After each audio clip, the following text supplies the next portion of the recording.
What's up, gentlemen? This is Rising Phoenix Podcast, a podcast about how to rise up after your divorce. I'm your host, divorce coach, Michael Rhodes. Let's get into it.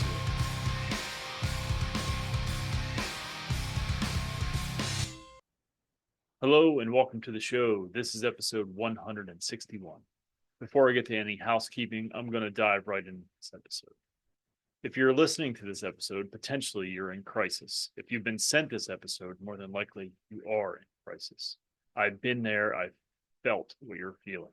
The hopelessness, the fear, the bleakness, the blackness, the emptiness that you feel. I've felt that. But 5 years later, I'm here. So if you give me a few moments of your time, I'm going to try and help you through this particular moment in your life. First thing I'm going to ask you to do is breathe. I know that sounds, I don't know, superficial or something in a moment like this, but I promise you that there's a reason I'm asking you to do this. So I'm going to do the first one kind of with you. I'm going to count with you, and then I'm going to ask you to pause this and do a few more by yourself. So first, let's breathe in for 7. 1, 2, 3, 4, 5, 6, 7. Going to hold for 7. 1, 2, 3, 4, 5, 6, 7. And you're going to exhale for 8, and I'll explain in a few moments why. 1, 2, 3, 4, 5, 6, 7, 8. Now, why I'm asking you to do this, first of all, pause and do a few more of these. 3 to 5, ideally. Now that you've had a chance to do a few of those breaths, let me explain to you why that is so important. So what happens when you're taking these deep breaths is you're activating the vagus nerve, and that nerve activates your parasympathetic nervous system, which sounds like maybe it's not sympathetic, but it is. It's what soothes us. Those deep breaths also get oxygen to the thinking part of your brain. That's what's also coming back online. It's also reducing stress hormones. So when you're in a moment of crisis, what happens is essentially your frontal lobe, your front brain is offline. It's not thinking rationally. You're not thinking about the positive things in your life, the positive things that could come in your life, the good stories that you probably have heard if you've listened to this podcast. Right now, that brain, well, hopefully now it's online, but previous, it was offline. And your back brain, your lizard brain, your fight or flight brain was doing all of the running of the show, so to speak. So it's impossible for you to see any kind of hope or feel anything positive. Now, I'm not saying doing these deep breaths is suddenly going to make your life better. Everything is going to be fixed. That is not the case. But what it does, it gets you back into logical brain. It get you to a point where you can think about how devastating choice like suicide would be, because it doesn't affect only you. Obviously, it affects those around you. And if you have children, then not only does the divorce do damage to them, but the pain that would ripple out from your suicide would be incredibly devastating. Your children are dealing with a ton right now, as are you. And while it seems like a simple solution for you, it is not for them. So I know this pain feels like all encompassing and intense and like it's never going to go away, but it will. It's just a moment in time. Part of it is this process of soothing yourself, of getting into thinking brain, is calming down and trying to see this from a rational, logical point of view. I understand that you're in pain, and it's not trying to invalidate that pain. Your hurt is real. It's important. It's necessary in some ways, because when you start feeling these things, like truly feel them, then you can start to heal. And again, I know that sounds sort of, I don't know, insignificant or whatever, or perhaps it's not giving the gravity to your situation that you think it needs. But if you feel these feelings, you eventually will heal from them. And I promise you, as someone who's been through this process, who has been where you are, I promise you that the more work you do on your mental health, the better off you will be. This is just a moment in time. These feelings are visitors. It feels hopeless, feels dark. It feels like the answer is to just end it all. but it's not. I promise you, there is more life to live. There is another life waiting. Not saying that it's easy. I understand how hard it is. Believe me. I'm going to tell you a little bit of a story, and I think I've told this before for sure. I'm pretty sure I have. But I'm telling it to you because I know where you are. I'll try to make it as brief as I can because I want you to stay focused on this podcast and the things I'm saying in order to get your thinking brain back online, in order to de-escalate the situation. So I was in Rome, Italy, when I basically found out that my wife, now ex-wife, wanted a divorce. I asked the question, is this our last hurrah? And she didn't answer. And I lost it. I was like, why aren't you saying anything? And we were in Europe. So from that point, we went to the Vatican and toured the Vatican, which I barely remember because I was not really there. Then we jumped on a flight, and I can't sleep on an airplane. And then we drove a 3-hour drive home. So I had a significant amount of time with zero sleep. And when I got home, it all sort of came crashing down for me. And I felt like there was no hope. And I felt like the answer was, I felt it very, very clearly. I'll never forget this moment, that the answer was to go outside and wait for a big truck to come by and just step out in front of it. Because I live on a fairly busy street, and that was my plan. That was what I was going to do. Because that just made the most sense to me at the time. Because obviously a lack of sleep, number one, but number two, I wasn't in my logical thinking brain. That seemed like a good idea. It seemed like the answer to my problems and my pain was to just end it. And mind you, at the time, I had a 10-year-old and soon to be 5-year-old that are doing pretty well in life right now. But as difficult as divorce is, but if you take me out of the equation, I can guarantee you they would not be doing as well as they are. So while this may hurt, this may seem pointless, like there's no future for you, I promise you that there is. And if you're dealing with custody issues and false accusations, then that stuff your name doesn't get cleared if you decide to take a permanent vacation. And I've been fortunate I had not had to fight that fight. But if I did, I would want to make sure that my name was cleared and vindicated. I would want to fight that fight. And if I did fuck up, if I did make mistakes, I'd want to correct them by being a better person, by working on myself. I would want to, in hindsight, obviously, I would want to stay and do the things that I have done. Now, I can't tell you that life is perfect and that there's no issues in my life. That's not possible. But my life is so much better. I'm very grateful that I didn't take that moment of weakness and move forward.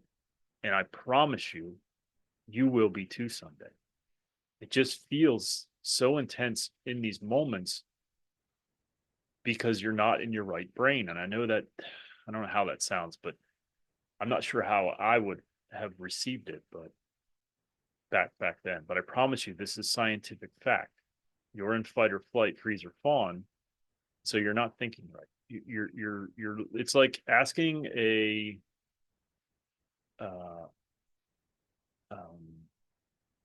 an internet service to stream a 4K movie when you're on dial-up. Like it's just not possible. So you can't have these hopeful thoughts because your brain's offline. You're literally on dial-up, so to speak. So once you can get back into thinking brain, into your logical brain, you can decrease stress hormones. You can start to get some clarity about your future, about what can be. And if you listen to enough episodes of this podcast, you're going to hear success stories. You're going to hear men, at least 3 men that I know of, Josh Jones, Sean Whalen, and Chris Long, who all three, and what me included, so there's four, those guys were much more specific about their thoughts. I think as Jonesy said, I was thinking about suck starting a pistol. And Sean Whalen talks about the gun oil residue in his mouth. And Chris talks about laying there with a gun on his chest. And if you have the privilege of knowing any of these men, and I don't know Sean well, obviously I only interviewed him once, but I pay attention to his social media. He's had some wins and successes in life, clearly, as has Jonesy and as has Chris. So if you listen to enough of these podcasts, you're going to see examples of success. You're going to see life after divorce. It is there, I promise you. You just got to hold on. The pain you're feeling comes in waves, and it feel overwhelming. And then sometimes they are. And you have to find ways to deal with that. Whether that be call somebody, post in a Facebook group, message me if you need to, join our Discord server. Geez, there's not a more there's not a better group of men, in my view, there's not a better group of men dedicated to getting through a divorce than the guys in the Discord server. There isn't, not that I can see. We meet weekly, 2 to 3 times a week. And this isn't a sales pitch. I'm just trying to give you some hope and give you a place to come if you need it. And if you are flat dead broke and that's why you can't afford the $5 a month, send me a message. We'll have a conversation and we'll get you in there. It's not about the money. I'm just trying to make sure it's a place that's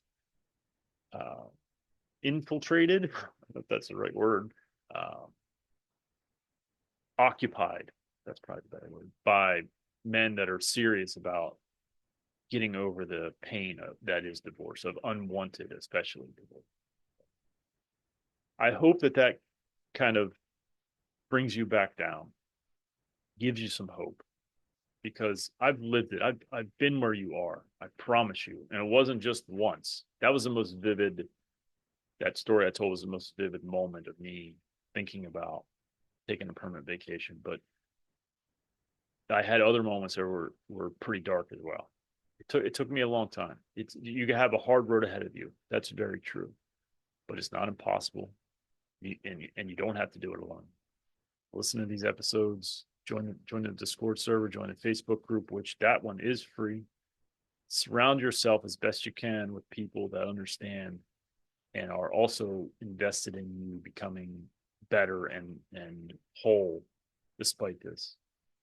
So that's all I got for this one in terms of my message to those of you in crisis. And yes, I'm going to entitle this one, or as I guess you probably have already seen, I am in crisis. I am not in crisis, but I am you, or I was you. I've been there. And when I was in crisis, I really could have used something like this. So I really hope that it helps. And I know without a shadow of a doubt, if you don't give up, you won't fail. Promise. If you don't quit, you're going to be okay. Just keep fighting. Keep reaching out. And keep looking for and getting the support that you need and deserve. If you don't think you deserve it, there's a clue as to things you have to work on. Because we all deserve support during something like that. So now, with all that said, let me do a little bit of housekeeping. First of all, I did not do an episode last week because I had one recorded, but the person wants me to wait until mid-January. They have a book coming out. They want me to wait to put it out till then. I didn't have any other episodes recorded with a guest, and I didn't want to. I was going to do this episode, but I decided not to. The content of this, the idea for this episode came weeks ago. I was going to do it, but I wanted to keep my pattern. So my apologies. I am recording 2 this week, and I'm working on scheduling even more. So there's more coming. It's just October has been a pretty hectic fucking month for me. Especially because my oldest daughter is in marching band, and she's been in 3 Halloween parades. I don't know how many band competitions, and of course football games. So it's been a incredibly busy month. So let me get to what I've been doing real quick.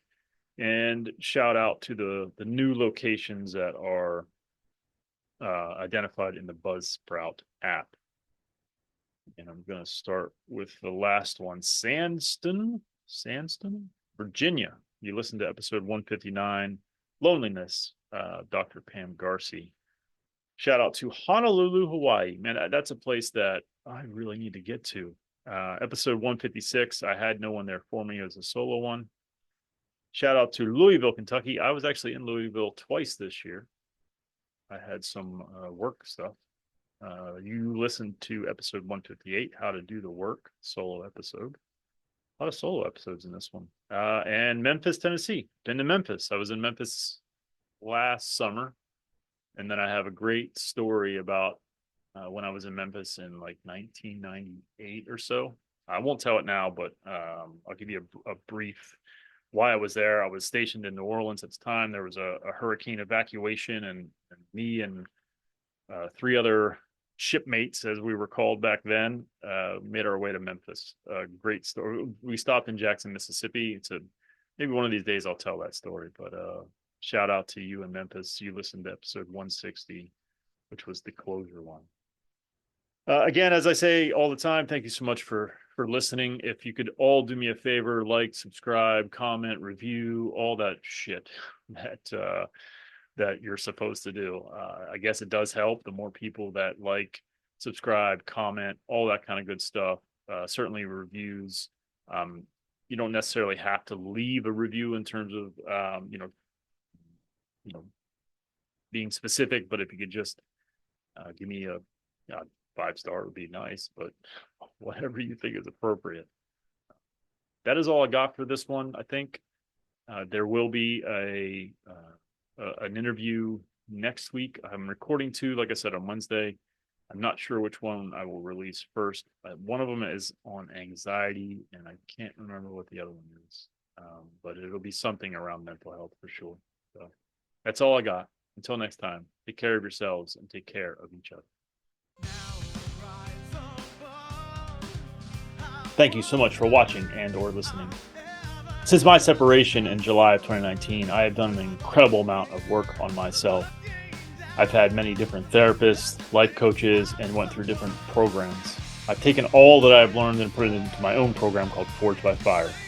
If you are interested in having me help you navigate your divorce, please hit my website, risingphoenixdivorcecoach.com. I look forward to working with you.